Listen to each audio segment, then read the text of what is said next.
How is everybody doing this evening? Good? Okay, so before we get started, can you all do me a favor? Can you all say happy birthday, Assad? Happy birthday, Assad! My little brother's turning 7 today, so I need everybody to wish him a happy birthday. He came here to see me. So yes, I did tell Sean a couple of stories, but Sean actually changed it. But I changed it because I feel like it's more timely and more relevant to something that just happened last week. So it's still a great story, so you guys are still in tune for something good. So in order to understand the story thoroughly, we have to go back to the summer of 2016. I had just graduated from Wright State University with my degree in motion picture filmmaking. So the first question I got from everybody is, why are you moving to Cincinnati? Don't you want to make money? And then the second question I got from everybody is, why are you a motion picture filmmaker major? Don't you want to make money? I'm like, dang, yeah, I do. But somehow, you know, all roads led me back to Cincinnati, but I'm from here. So I was really excited to try to take part in, like, you know, Cincinnati's getting a more developed film culture here, but I wasn't quite on the wave, so I kept on putting in interviews for movies, and I wasn't getting callbacks or I wasn't getting hired. So you can imagine how ecstatic I was when it was the summer of 2016 and I got an email like, hey, come in for an interview. So I'm like, yes, this is only the beginning. I'm about to be Steven Spielberg, like, I'm on my way. So then I don't even know what I'm interviewing for. I'm just like, F it, I'm gonna do it. I don't care. So they're like, oh yeah, it's only gonna be 12 hours a day and it's gonna be really fun and you know, they sold it to me. So I'm like, oh, I'm here for it. So I get this job, and unbeknownst to me, my boss is Satan. Lucifer, like the worst person, like in the flesh. No, he really was. He wasn't a mean man. I'm gonna call him Bob. That's not his real name, but we're gonna call him Bob. So if I slip up and say his real name, just know that I'm still talking about the same guy. So his name is Bob right now. So Bob wasn't mean, nothing was ever good enough for him. And it wasn't like Devil Wears Prada, like I'm in this, like working for this real, like high profile producer who's gonna put me on every other film if I do a good job. He was like very mediocre, very subpar, and he wanted the world, and I didn't get cute clothes out of it. So it was really no like pressing motivation for me, like for him to try to rule my life like the way he was. So I just need everybody like to take a moment, think about the worst boss you ever had. Everybody, somebody in mind, I know we all have that one that sticks out. And then multiply that by like 15, because that's who he was. But so anyways, I'm gonna tell you, I'm about to drop my phone. I'm gonna read you guys an email he sent me just to give you guys an idea of who this guy is, because I really need you all to be in this space with me as I'm telling this story right now. Oh, nobody's. So he had just moved into a new apartment, like just to give you some background on this email, because he was going to be here for 3 months. So, and I found him an apartment after months of trying. So he sends me this email about a few adjustments that need to be made. So he said the second bedroom is horrendous and needs to be an office. All I need is a wide desk and a bookcase and an office chair, because this office chair is terrible. How am I supposed to get anything done in this, and it's not even soft? Everything in here can go, including the TV. The couch and the chair in the living room are torturously uncomfortable. The TV is way too small, very, very, very poor quality, and it's 50 and 60 inch. I need a real TV and a real TV size, because 50 and 60 inch, I guess, wasn't big enough for him. Is the kitchen set up to the top quality one? Because I don't think so. How am I supposed to cook with this junk?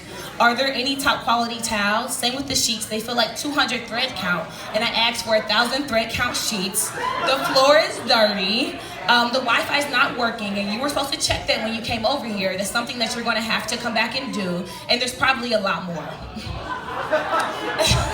So, and that can set the tone for how this man was. He was out of control.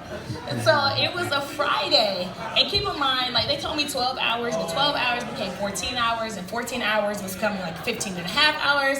So now I'm at the point where I'm probably like 80 hours in when I'm at work in 5 days. So I'm very like just not even there in my brain.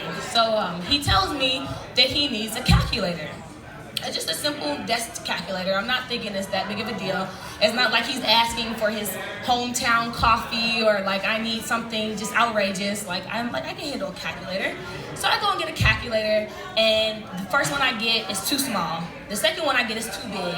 The third one I get doesn't have like a 00, so he can't use it. And 9 calculators later, he decides, no, I'm serious. I wish I was playing with it. 9 calculators later, he decides that I am too incompetent to get his table calculator, so he then gives me a stack of papers to go and make copies. So I'm at the copier machine, and I'm like, how am I going to get rid of him?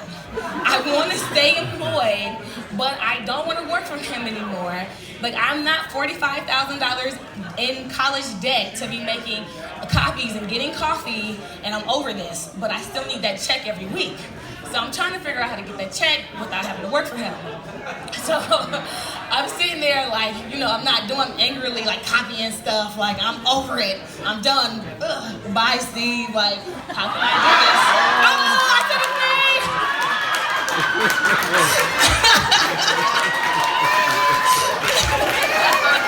Bob, bye,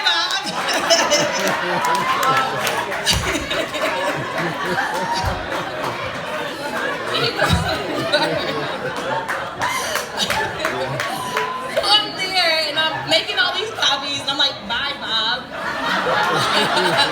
I'm so over you. I'm done with this.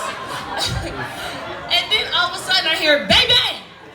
And I'm just like, wait a minute, what is that? But like the script has a lot of violence in it. It's like a lot of shootout scenes and all this stuff like that. So I'm like, it just must be props. But keep in mind, like I said, I've been working 80 hours. So at this point, I'm very non-reactionary to anything that's happening around me. And I just kind of don't care. But I hear it again, and it's bang, bang, bang, bang, bang. So I'm like, what is going on? So I'm just kind of looking. Nobody else seems that concerned. I don't see anybody else around me. And all of a sudden, this girl like bursts through these double doors and it's like, he's got a gun, he's got a gun. And I'm like, who has a gun? What is going on? So I'm like, dang, I guess I need to leave. I need to leave the building. But I'm still not in a state of concern because I'm like, this is not an active shooter situation. And I can only, like I said, care so much because now I'm probably at 90 hours and I'm just like, yo, I'm just about to walk out this building. So I'm walking by and I like, oh, Joan from accounting. I love Joan from accounting. She's from like New York and she has this like accent, this old lady who's been working on movies for forever and she pays me on time. So that's the thing I love about Joan. So I go up to Joan's door and I'm like, knock, knock, knock, knock. I'm like, yo, Joan, we need to leave. She's like, what? What's going on here? That was my attempt at a New York accent. I'm just like, yo, somebody's shooting up the spot. She was like, what you mean somebody's shooting up the... I'm like, Joan, all I heard was bang, bang, bang, bang, bang, bang, bang. It's time for us to go. So after I convinced her grudgingly that it's time for her to pick up, move her stuff, get out of her desk, it's time for us to leave, and the guy in the office next to us mouths to me, go back in, get back in. So I'm like, oh shit, it's about to go down. Like, what is going on?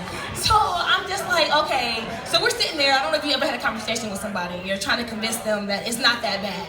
So I'm like, oh, there's nobody shooting. She's like, oh no, it can't be. It must be props. So I'm like, oh yeah, it's definitely props. Like, why didn't they just tell us? So now we're mad at props because we've convinced ourselves that it's props and it's not an active shooter. So we're like, yo, we're just gonna call 911. We're gonna see if they, have any other reports. Because of course they would have other reports if this was real.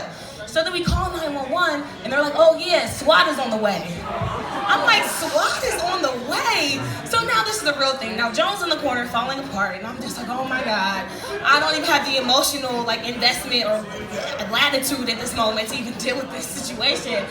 So now we have to move all the furniture up to the door and then she's crying, everything's moving slow motion for me and I'm laying on my stomach and I'm just like, dang, I'm really in an active shooter situation.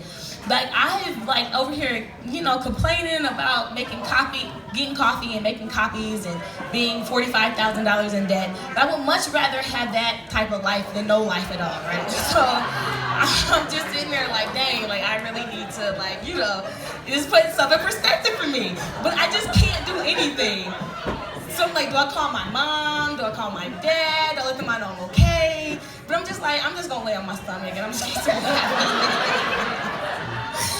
So I'm sitting there and I see SWAT coming in and there's cop cars with rifles on them, and they're all running into the building. So I'm like, Jesus, like I'm just praying. I'm like, Lord, please forgive me and just let me go to heaven. I don't know what's going on.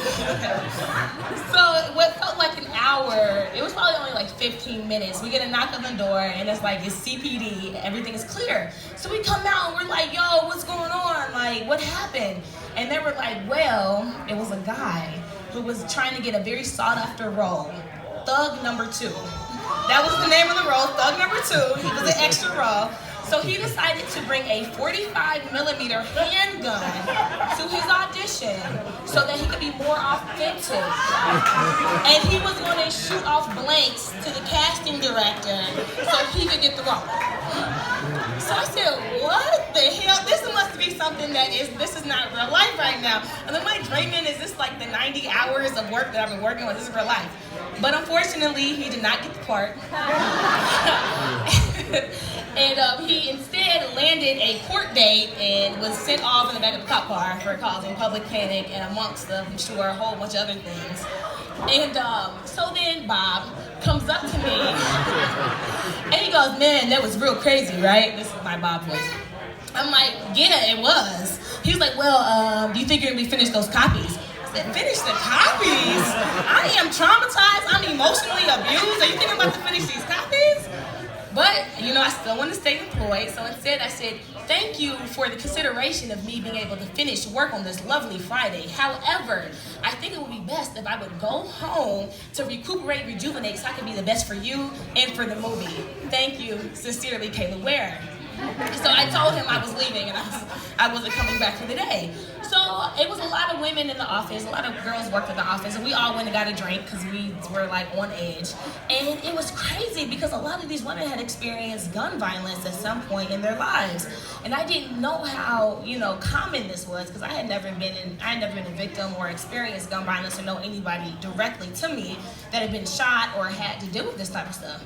So, the weekend happened, and then I woke up Sunday morning to see that I think it was like 40 people got shot in Orlando at a Pulse nightclub. And then it just became a very sobering experience because I was like, wow, what happened to us was an actor and a guy who wanted a part, but what happened in Orlando, that was real life. And that was 40 people who died and trapped in a bathroom who couldn't get out. And it just became very real for me. And then this past week, I'm sure everybody here has heard about what happened at Cameo in our city, the nightclub, and about how 15 people got shot there. And, so we could all take a moment just to, maybe a moment of silence just to think about what we can do to prevent gun violence in our community, our city, and even globally. That would be great. So thank you for your time. Thank you all.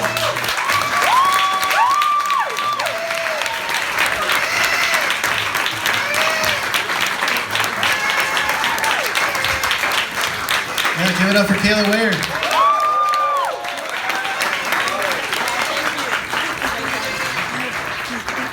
That was the last time that I will ever use a gun for my auditions when I try out. Didn't work out. Now I'm here in front of you guys. Our next storyteller was chosen